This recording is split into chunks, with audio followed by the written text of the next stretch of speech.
There are days when we don't feel quite right. Not really sick, but not exactly well either. We blame it on lack of sleep, the weather, stress, anything. But sometimes what we're feeling isn't a physical problem at all. It's the mind reacting to its own expectations. On a day just like this, Michael goes to the doctor with a mild headache. Not too serious, not too painful, just annoying enough to get checked out. The doctor listens, nods, then takes out a small white pill from his drawer. "Take this," he says calmly. "You'll feel much better soon." Michael swallows the pill, thanks him, and leaves. A few minutes later, the pressure in his head eases, his mind clears, his shoulders relax. He genuinely feels better. But here's what he doesn't know. The pill is nothing more than a simple vitamin tablet. Chemically, it does absolutely nothing for headaches. Yet Michael's brain had already accepted the message, "You're getting better."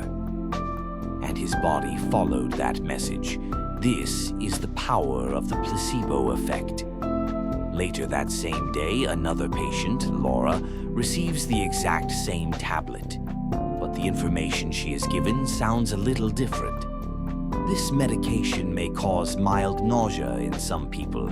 If it gets too uncomfortable, let me know. Laura takes the pill.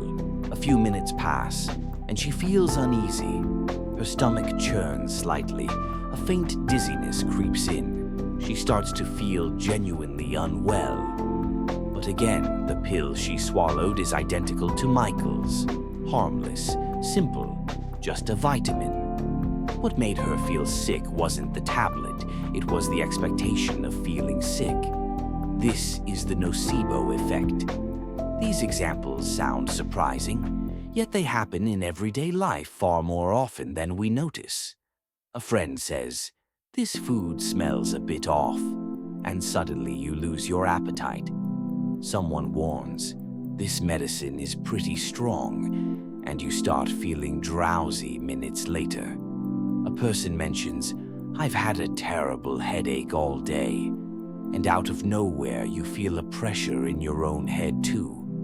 These aren't coincidences, they're reactions shaped by expectation. The mind is a powerful control center for the body. It processes suggestions, beliefs, and assumptions as if they were reality.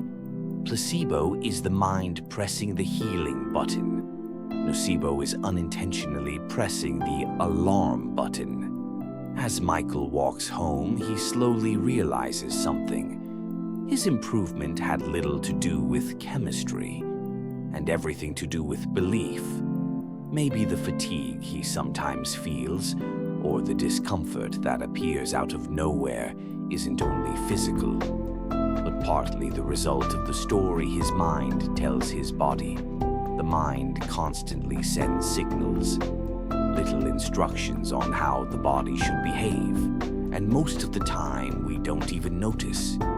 In the end, one powerful truth remains. Our bodies respond far more to what we expect than we think. Every day, every moment, we can trigger healing, or we can trigger discomfort.